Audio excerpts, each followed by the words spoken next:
Və mənə maraqlıdır ki, siz uşaqlara əməliyyatdan öncə və yaxud da sonra onlara hansı həssaslıqla yanaşırsınız? Gözəl bir nöqtədir əslində. Düz deyirsiniz, bəli, uşaq sahəsi biraz fərqlidir. Çünki bizim baxdığımız sahə əsasən 0-18 yaş qrupudur.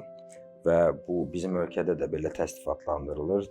Bir çox dünyada, Avropa ölkələrində də bu şəkildə gedir. Yəni 18 yaşına qədər bireylər uşaq sayılır. Müəyyən yaş qrupunun dilini başa düşə bilirsən, yəni öz dərdini izah eləyə bilir. Amma çoğunluq qrup, yəni əməliyyat olan qrup, özəlliklə danışa bilməyən, dərdini deyə bilməyən qruplardır.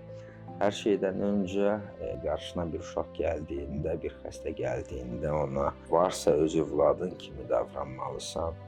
Yəni öz övladına nəyi uyğun görürsənsə, necə olar ki, eləsəm az zərər olar, yəni onsuz da üsulu budur da, amma empati qurmaq çox önəmlidir.